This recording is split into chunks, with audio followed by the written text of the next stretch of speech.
बनवारी लाल को ये तो पूछ लो, तू कभी विधानसभा में खड़ा होकर बोले भी है कि कभी एक दिन एक शब्द भी तने कहा विधानसभा में? मंत्री रहते हुए लिखे, अगर किसी का क्वेश्चन भी आ गया तो ये तो ऐसे अनपढ़ लोग हैं कि आंसर भी नहीं दे पाए। जो लोग स्वयं विधानसभा में कभी एक शब्द नहीं बोल पाए, वो मेरे खिलाफ इस किस्म के आरोप लगाएं तो उनको शोभा नहीं देता। मेरे बारे में मुझे बताने की जरूरत नहीं। आप लोगों से पूछो कि विधानसभा में सरकार को सबसे ज्यादा घेरने वाला व्यक्ति क्या नाम है, वो बता देंगे कि अकेला अभय सिंह चौटाला है जो विपक्ष की भूमिका निभाता है। टिकरी बॉर्डर पे जो हत्याकांड हुआ है उसके बारे में उनका ये कहना है कि वो तो जाने अनजाने में भाजपा के लोगों के साथ फोटो है। जाने अनजाने में कैसे हो सकती है? मेरे साथ कोई फोटो खिंचाएगा, वो जाने अनजाने में कैसे खींच के ले जाएगा? फोटो तो तभी खिंचाता है व्यक्ति जब किसी की जानकारी हो पूर्ण रूप से। घर में बुला करके किसी के साथ फोटो खिंचाओ, वो अनजाने में नहीं हो सकता। हाँ, हो सकता है कि मैं चुनावी सभा में घूम रहा हूँ, मेरे साथ कोई खड़ा होकर के फोटो खिंचा जाए, वो एक अलग बात है। लेकिन निमंत्रण देकर के अगर कोई फोटो होगी तो बिल्कुल जानकारी में होगी। आज माजरा साहब साथ दिख रहे हैं, क्या पुरानी इनेलो एक होगी दोबारा से? माजरा साहब हमारे बहुत पुराने साथी है।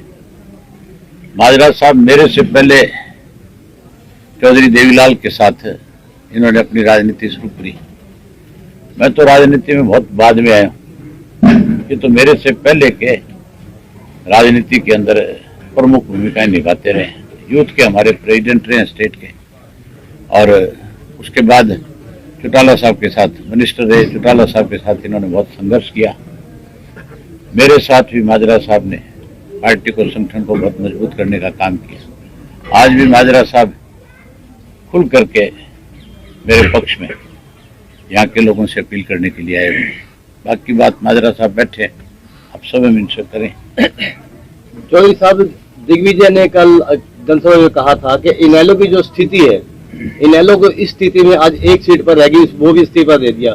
और वो सबसे बड़ा जो कहते हैं पौधा लगाया था देवीलाल जी ने, उसको इनेलो को इस स्थिति में रहना पहुंचाने वाले अभय सिंह चौटाला है, मेरे चाचा। ये कहना था उनका। मैं ऐसे बेहुदे लोगों का कोई जवाब नहीं दे सकता। कोई क्वेश्चन राजनीतिक पूछो तो अच्छा लगेगा। माजरा साहब, आपकी आज उपस्थिति बड़ी मायने रखती है। आप इनेलो ज्वाइन कर रहे हैं या पार्टी को समर्थन दे रहे हैं या चुनाव को समर्थन दे रहे हैं? आज किसी पार्टी में ज्वाइन करने या ना करने का प्रश्न नहीं है।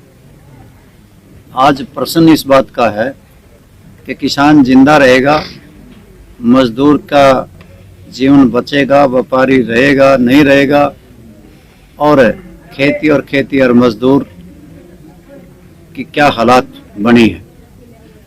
भारतीय जनता पार्टी के शासनकाल के चलते हुए इस प्रकार के कानून बनाए गए जिससे मंडियां खत्म हो जाएंगी, न्यूनतम समर्थन मूल्य नहीं रहेगा और ब्लैक मार्केटिंग को हौसला मिलेगा, बढ़ावा मिलेगा, बेरोजगारी बढ़ेगी, महंगाई बढ़ेगी। और जहाँ ये काले कानून बनाए गए, इससे हर व्यक्ति देश का प्रभावित हुआ है। और इस बात के लिए किसान संगठनों ने कहा था कि जो हमारे आंदोलन में शामिल होना चाहे वो अपने पद से इस्तीफा दे के आए। हिंदुस्तान के विधायकों, एमपीज की ओर निगाहें लगी हुई थी, परंतु देश के अंदर किसी ने भी एक कदम नहीं बढ़ाया।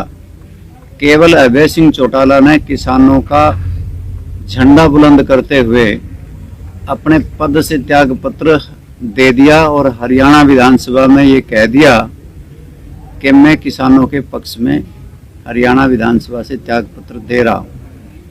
उसके बाद तो किसानों के जड़े पे बड़े नमक छिड़के गए।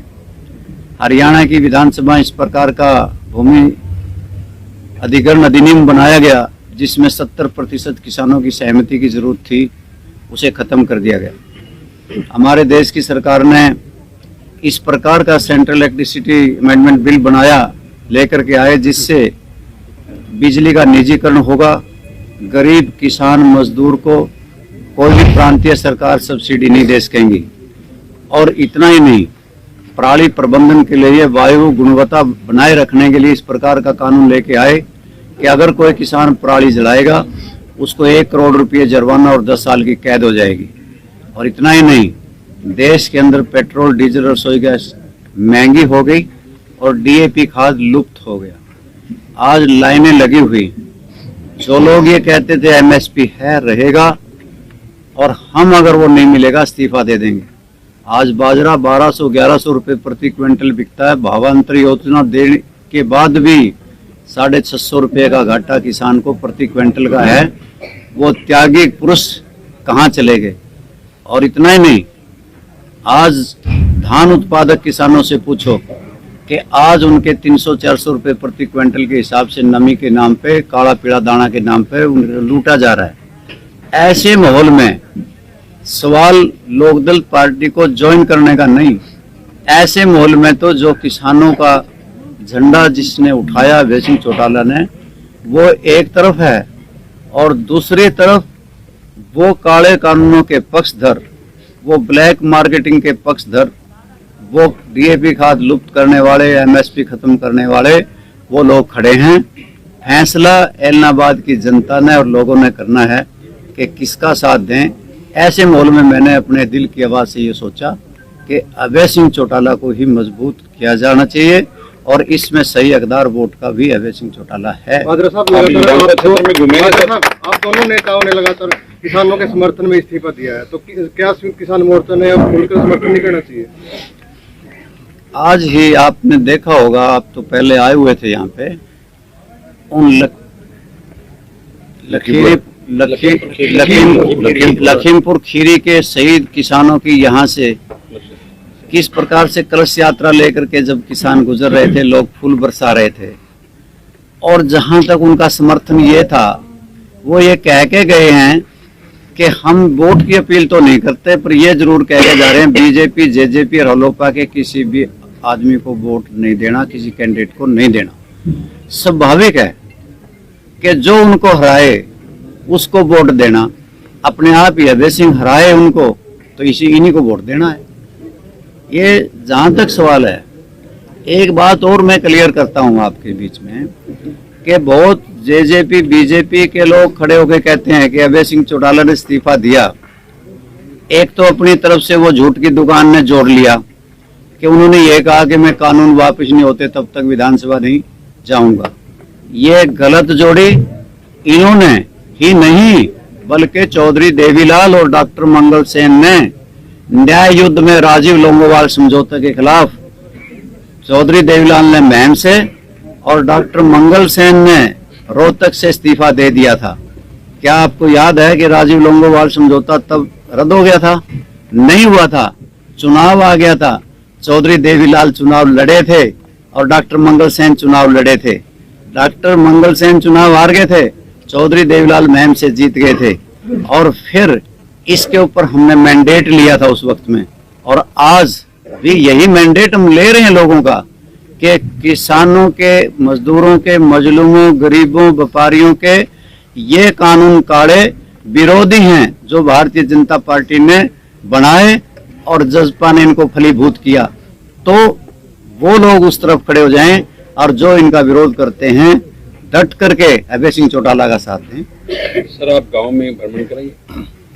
आपसे जितनी देर में आपको पता लगा है, जितनी जहां से मेरी अप्रोच थी इतनी देर में तो मजा भी आया। चौटाला साहब, आपने अभी ये कहा कि सरकारी मशीनरी का बीजेपी दुरुपयोग कर रही है और नवपत सिंह राठी जी ने भी चुनाव आयोग को लिखा है, बावजूद भी अब 9 दिन शेष है और कोई लगाम नहीं लग रही, इसके ऊपर क्या कहना चाहेंगे? इलेक्शन कमीशन को देखना चाहिए, उनकी जिम्मेदारी बनती है। इलेक्शन कमीशन जो हमने शिकायत भेजी है, इलेक्शन कमीशन को देखना चाहिए। अगर नहीं देखेगा तो फिर इलेक्शन कमीशन पे भी कल लोग उंगली उठाएंगे, कहेंगे कि ये भी निष्पक्ष नहीं है, फिर ये भी सरकारी तंत्र में कहीं फंसे हुए हैं। सरकार घोषणाएं भी कर रही है, उसकी शिकायत भी भेजी गई है। सरकार अपनी तरफ से सारे अच्छे हथकंडे अपनाने में लगी हुई है। सरकारी मशीनरी का दुरुपयोग और क्या होता है, यही है। इसकी हमने कंप्लेंट भेजी है, देखते हैं इलेक्शन कमीशन क्या करता है, उस पर क्या एक्शन लेता है। माजरा साहब, आपने एक ट्वीट किया था जो कि चर्चा का विषय बना हुआ है कि इनेलो को छोड़ के चौधरी देवीलाल के जितने भी परिवार के सदस्य हैं, पुत्र हो, पौत्र हो या पड़पुत्र हो, वो बीजेपी विरोधी के आगे नतमस्तक है। इसके बारे में आप थोड़ा और बताना अच्छा होता अभय सिंह ना होते यहाँ पे, क्योंकि इनके परिवार पे लगेगी वो बात, नहीं आप जो बताइए, अच्छी क्योंकि नहीं ये लगेगी। चर्चा का आपने विषय है। राष्ट्र विरोधी सुने होंगे, राष्ट्रद्रोही सुने हैं, जी, प्रदेश द्रोही भी सुने होंगे, वो कुल द्रोही भी हैं, क्योंकि सीधा आपने टैग जिन्होंने आज एक कुल का एक चौधरी देवीलाल का पोता चुनाव मैदान में है, और उनके मैंने जो ट्वीट किया है वो सही किया है, और वो विरोध में खड़े हैं, वो इन काले कानूनों के पक्ष में खड़े हैं और अभय सिंह चौटाला के विरोध में खड़े हैं। अभय सिंह चौटाला का विरोध नहीं है, ये किसानों, मजदूरों, मजलूमों, गरीबों का विरोध है। ये इस देश की धरोहर और संपत्ति जो बेची जा रही है, चाहे वो रेलें बेची जा रही हैं, बंदरगाहें बेची जा रही हैं, बस आपके एयरपोर्ट बेचे जा रहे हैं, आप इस देश के अंदर BSNL बेचा जा रहा है। रखा क्या है? देश का चौकीदार कहता है जो देश का विक्रेता बन गया है, आज उसकी गोद में वो लोग बैठे हैं। अभय सिंह जी, कल भूपेंद्र हुड्डा जी ने कल कहा कि वे इनेलो का एक विधायक बने ना बने कोई फर्क नहीं पड़ता, कांग्रेस से 31 से 32 कर दोगे तो अगली सरकार कांग्रेस की बन जाएगी। इसके बारे में क्या कहना है? हुड्डा तो इससे पहले ये भी कह गया था कि अभय सिंह 6 महीने के बाद फिर इस्तीफा देगा। वो तो मेरे बारे में कह गया, जीत गए तो हुड्डा की बात की भी कोई वैल्यू है? 32 से कैसे बन जाएंगे? 32 तो हम भी थे। उन्होंने ये भी कहा कि अभय सिंह ने सरकार का साथ देते हुए जो है अविश्वास प्रस्ताव का हमारा साथ नहीं दिया, इस्तीफा पहले दे दिया। हुड्डा ने इस सरकार को ऑक्सीजन दी है 6 महीने के अविश्वास प्रस्ताव लाके, अदरवाइज ये सरकार गिर जाती, अविश्वास प्रस्ताव ना आता तो। ये तो बचाने वाला है, बीजेपी से मिला हुआ है। साहब, आप दोनों से सवाल है। मुख्यमंत्री ने एक बयान दिया चंडीगढ़ में, दुष्यंत चौटाला ने, कि जो नॉन सीरियस जो पॉलिटिशियन है अभी वो प्रचार कर रहे हैं और उनसे इनेलो जो है वो काफी तरीके से शिकायत कर रही है। जब हम प्रचार में आएंगे तो क्या हाल होगा, कैसे देखते हैं आप? मतलब ये जो बीजेपी के, कांग्रेस के जो नेता घूम रहे नॉन सीरियस पॉलिटिशियन, ऐसा उन्होंने कहा।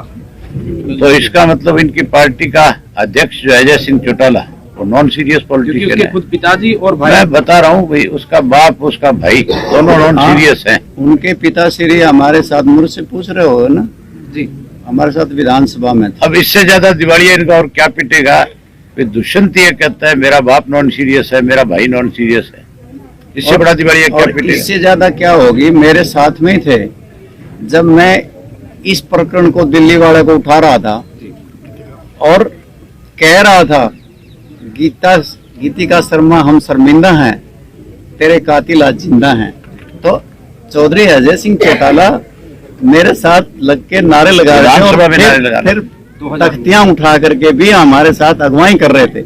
आज वो गंगा में नहा करके आए हैं श्रीमान जी, जिनके साथ वो घूम रहे हैं, वो इतने पाप उनके करे हुए छूटे हैं कि वो तो पवित्र हो गए हैं, गंगा में नहा के आ गए हैं। यानी कि जो उनकी तरफ तो चला गया वो तो पवित्र और बाकी के अपवित्र।